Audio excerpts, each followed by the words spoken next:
Bride Vanishes, December 1st, 1942. A newlywed disappears on her honeymoon. Classic mystery premise that plays on wedding night fears. Similar plot was used in many films, including Lady Vanishes, 1938. The vanishing bride trope taps into deep anxieties about marriage and trust. Perfect radio material. The unseen makes the horror more effective. Now let's listen to The Bride Vanishes.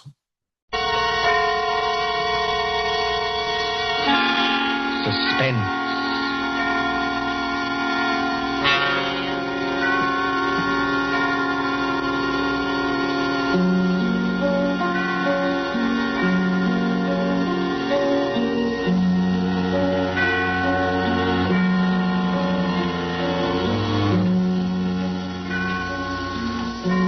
Suspense is compounded of mystery and intrigue and dangerous adventure. Stories calculated to intrigue you, to stir your nerves. Tonight, for instance, as we begin, you may want to ask yourself, how could a young lady, a bride, walk out on a balcony alone and vanish? Completely vanish. We trust that while you are wondering how and why it was done, we shall keep you in suspense.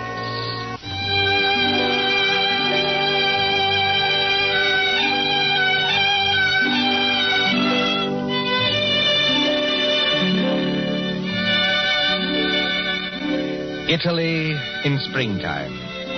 Italy as we used to know it before the jackal struck. And the island of Capri, 20 miles out across the Bay of Naples. Blue water a-dazzle under the sun. Behind you the bone-white beaches, and Vesuvius dull purple in a heat haze. Ahead, as the little steamer from Naples chugs out across the bay, rises Capri. Olive trees and white roads and vineyards above the cliffs. Could young Americans find a better place to spend their honeymoon? While the guitars sing and the warm winds blow and the little steamer carries them. Well, Mrs. Courtney? Well, Mr. Courtney. I can't keep it up, Lucy. I'm going to break down and ask if you're happy. Oh, I'll break down, too. I want to walk up to everybody I meet and say, "We," just like that. What I want to do is turn somersaults myself, all along this deck here. I want to say, I've been married to Tom Courtney for practically 2 weeks. And now we're going to have a villa at Capri for a month. Oh, Tom, I ought to be the happiest woman in the world. Only... You shivered. What's wrong?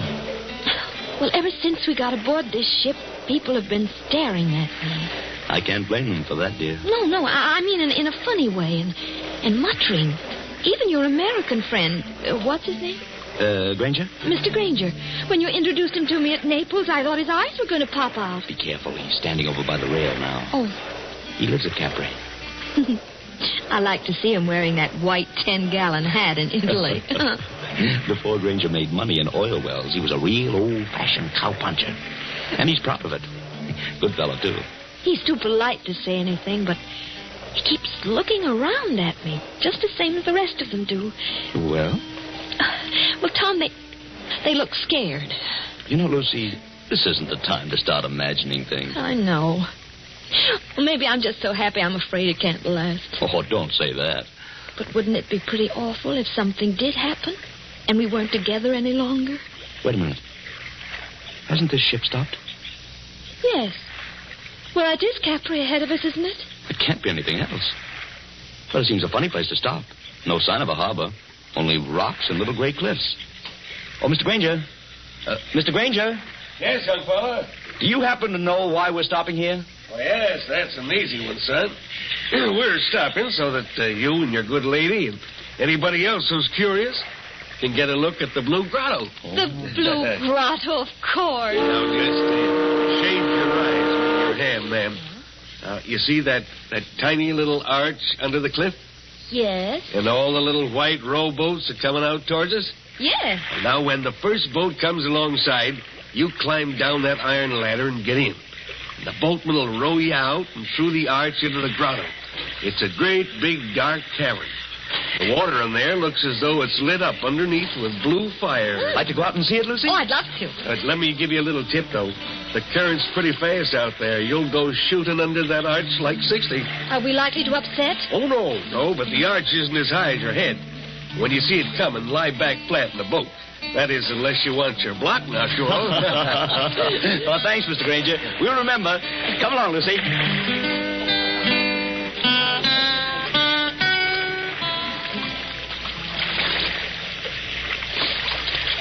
Easy on the ladder, Lucy. Don't look round yet. Oh, I'm all right, darling. And just as good a swimmer as you are. I'm in the boat now. Take one more step. Steady. Yeah, there you are. Now turn around facing the boatman and sit down here beside me. What's the matter with the boatman? Easy, man. Do you want to upset us? Sit down. You come back, yes? Come back?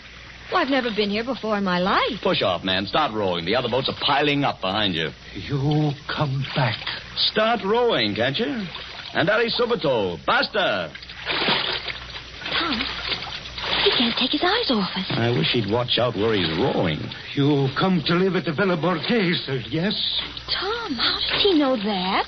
He's the lady. She is not dead. Dead? Of course she's not dead. What are you talking about? She never come to Capri before? Never. Then I tell you, she will disappear, just like the other one. Disappear? I'll rest my orders, and I tell you. Tom, aren't we moving rather fast? Yes, that's the entrance to the grotto ahead. I tell you, there was a lady so much like you at all, coveting back. Oh, it scared me. Now, look, old man, I don't want to teach you your business, but you've got your back to that grotto. Take this lady back where she come from. Do not take her to the Villa Borghese. Down, Lucy. Flat on your back. Down!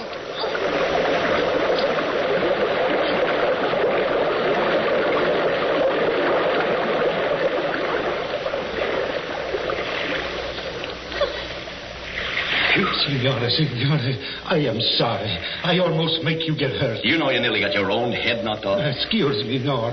I am used to it. Now, I will row you round the Blue Grotto.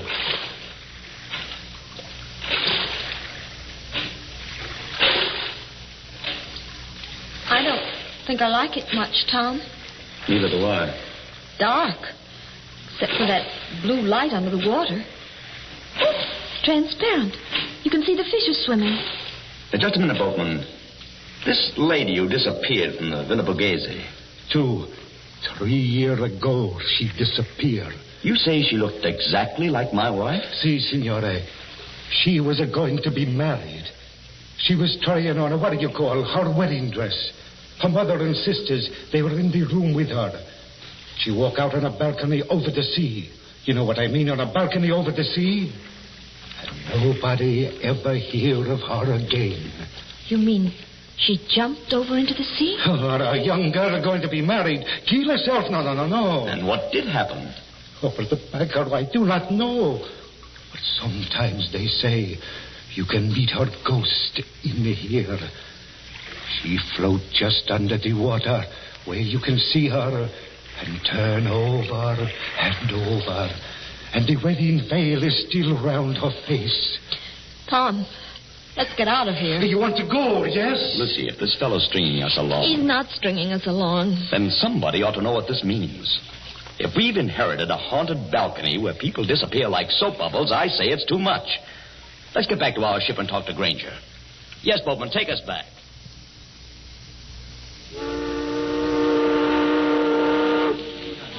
Mr. Granger? Mr. Granger? I'm aboard, ma'am. Oh. You too, young woman. See if we start in half a second. Yeah, give me a hand, Lucy. Thanks, dear. Oh, didn't anybody else go to the Blue Grotto? Well, ma'am, no. Not after they saw you go. It's all right. We've just heard the story, Mr. Granger. Oh, I ought to have told you about it myself.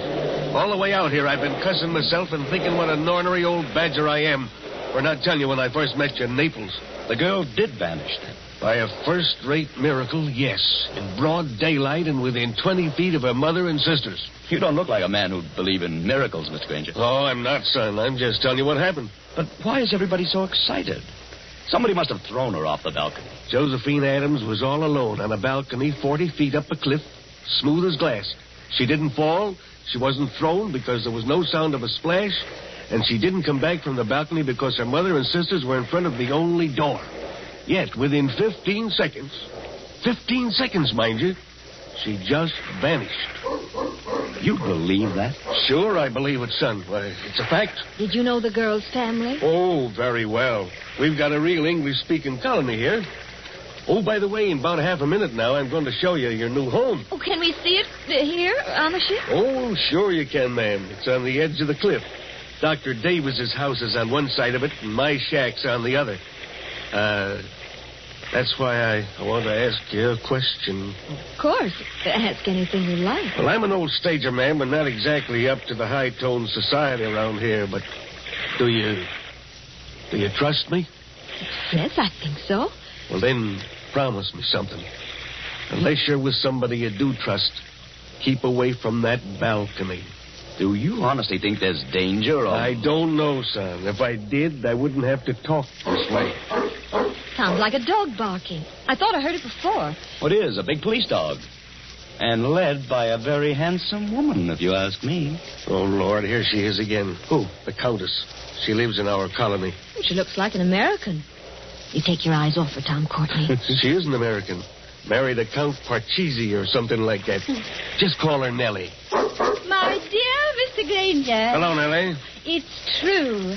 Everybody told me so, but I couldn't believe it until I saw her. She does look exactly like poor Josephine Adams. Just as small, just as dainty. Please, is everybody trying to give me the jitters? Nellie, I want you to meet some friends of mine. Oh, you don't need to introduce me. I know who they are. You're the nice young couple who've taken that villa. I'm Nellie Lucchese. Oh, yes. This is my dog, Tiberius, named after the wicked Roman emperor. You know who used to live at Capri? I must confess I'm terribly fascinated by wicked things. Aren't you, Mr. Courtney? Lucy, stop digging me in the ribs. I haven't done anything. No, and you're not going to. Tiberius seems to have taken quite a fancy to you, Mrs. Courtney. Oh. I've never known him to go to a stranger before. Well, I only wish I could borrow him. He might be a charm against... Oh, no, I don't know. We'll be at the harbor in a few minutes. Then you must let me drive you up to the villa. You won't be able to get any servants, I'm afraid, because they won't stay there. But you can camp out. Look, there's the villa. We're passing it now. Where? On the cliff, where I'm pointing. Wait a minute. Oh, there must be some mistake.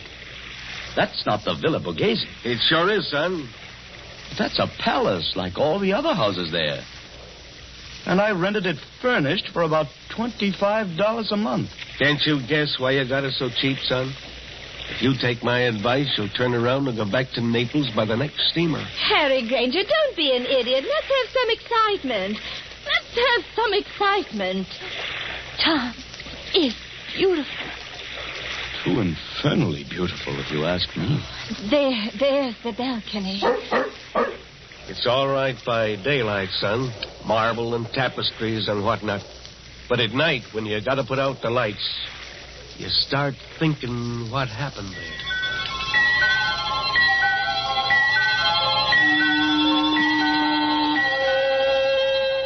The moon over Capri makes a deathly daylight. You could see to read on that balcony if anyone went out there. Frosted glass doors open out on it from a big room on the ground floor. Two determinedly calm persons and a dog sit looking at each other. Lucy, stop it. Stop what? Stop looking over at that balcony. I'm sorry, darling. Why are we sitting here anyway? There's an outer room that's much more comfortable. It's like having a toothache. A very little toothache. I may be dense, Angel, but I don't follow you. You put your tongue against the tooth to see if it'll hurt. You know it will hurt, but you go on doing it just the same. Well, that's us. Maybe you're right. Oh, Tom, did you ever think we'd have a lovely house like this? Yeah, the house is all right, yes. Then they have to go and spoil everything. Our honeymoon. With this blasted Tommy rod about... Tom, you're as jittery now as I was this afternoon. Oh, even Tiberius is jittery. Yes, I guess I am. Easy, boy. Easy. Well, there's whiskey on the table. In a minute. Not just now. There's nothing wrong with that balcony. Suppose you walked out there this minute. I've had a horrible longing to try it. Just because I know I shouldn't. Well, nothing could attack you. All you'd have to do would be to yell. That'd bring Mr. Granger out on his balcony like a shot. And the neighbor on the other side of us... Who is on the other side, by the way? A specialist in brain diseases. Dr. Davis. He's English. Easy, Tiberius. Easy. Tom, I'm afraid. It's all right, darling. You hold Tiberius's collar while I open the door. Evening, Mr. Courtney. Good evening, Mrs. Courtney. I'm no ghost. I'm merely your neighbor, Dr. Rutherford Davis. Yes, of course. I trust you will pardon this intrusion. No one answered my knock, so I ventured to come in. It's no intrusion, Dr. Davis. Mr. Courtney, I wish I could say welcome to Capri, but I have a very different message. Well? If you value Mrs. Courtney's life, you'll go back to Naples immediately, sir. Not you, too. I do not say that as a ghost hunter, sir. I say it as a medical man. May I sit down? Oh, of course. Please do. Oh, thank you.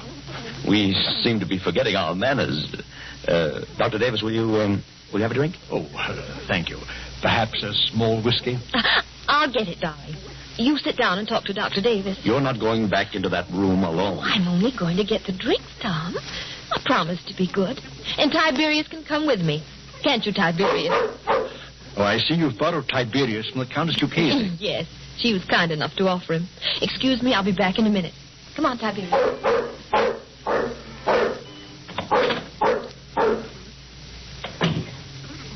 I hope this is all right, Doctor.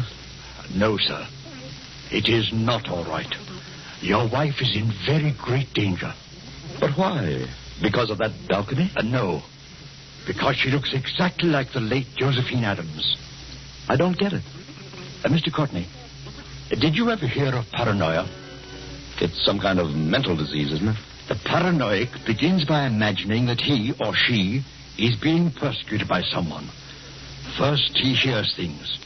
A voice in his brain whispers, "You'll be killed. You'll be killed. You'll be killed." He hears it in the tick of a clock, in the rattle of a train, in the footsteps on the street. There are holes in the walls through which his enemy is always watching. Invisible speaking tubes bring him messages. There are pains in his joints and nightmares of attempts to poison him.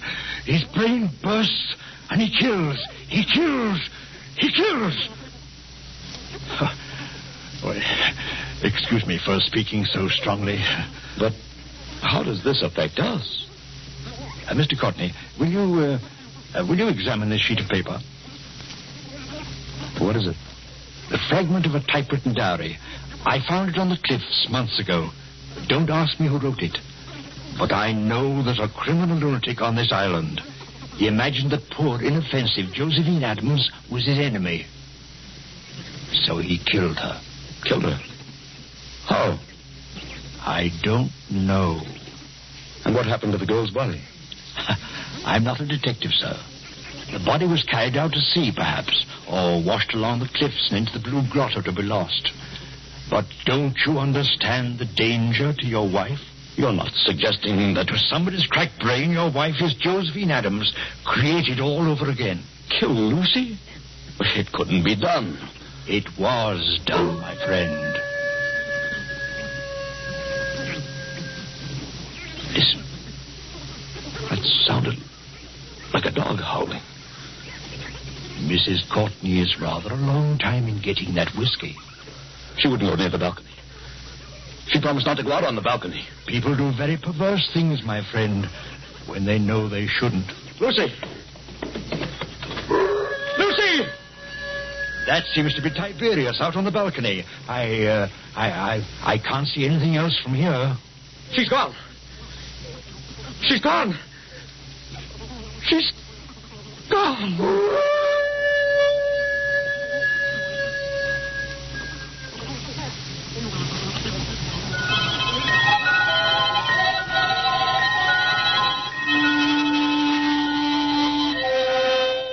An empty balcony. a howling dog, and a sea turned clear silver under the moon. Then, after the tumult and the shouting, there are other pictures. Don't you hear the noise of that motor launch? With a half-demented young man at the wheel. 3 other familiar figures are gathered around it. Don't you recognize the brunette prettiness of Nellie Lucchese? The white 10-gallon hat of Harry Granger? And the neat, pointed beard of Dr. Davis? But what on earth is he going to do out here in this motorboat? I'd like to know that one myself. Listen, please. All of you. Now, take it easy, son. We're with you. What time is it? Time? Yes. What time is it? 2:30 in the morning, going on for 3. 12 hours. Then the tide ought to be just where it was this afternoon. What's the tide got to do with it? A whole lot. Somebody set a trap and made Lucy fall off that balcony. I know it. Oh, that's absurd. If Lucy's been carried out to sea, there's nothing we can do about it. But if she's been carried along with the current and into the Blue Grotto... Blue Grotto? One moment, sir. You're not proposing to run this big launch under that arch after dark? Yes, Doctor. That's just exactly it. Go on. Do it. I'll back you up. Let's have some excitement. It'll be exciting enough, I assure you. Mr. Courtney, have you got some wild hope of recovering your wife's body? I've even got a wild hope she may be alive. Lucy's a very strong swimmer. You're acting like a nut, son. Get set, everybody. I'm going to swing around.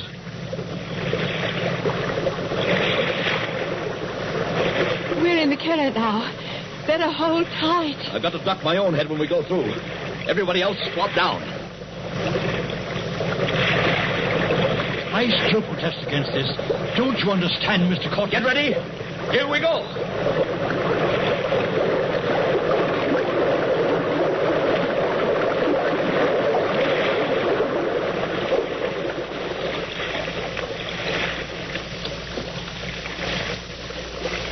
What on earth is wrong?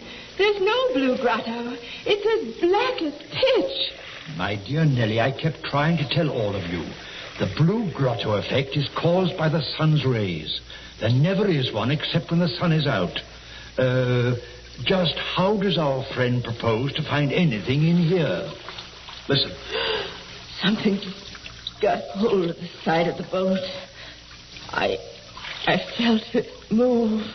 Not the dead girl, I trust. There's a hand here. A wet hand. Lucy. She's not alive. Mr. Granger, help me lift her up over the side. Easy now. Don't tip the boat. Oh, Lucy. Lucy, are you all right? Tom. Are you all right, Lucy? Can you hear me? All right. Just exhausted. I got in here. Couldn't swim out against the current. Oh, don't try to talk. I've got to talk. I'm going to faint.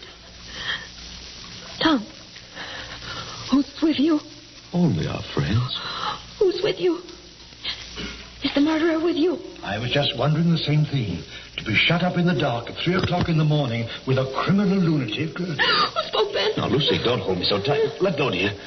I'll get the boat started and have you out of here in a second. Who spoke then? Only Dr. Davis. Tom, I've got to tell you.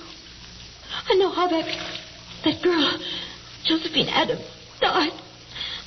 Almost killed me. Has anybody here got some brandy? Or a flashlight? I have a flashlight, my friend.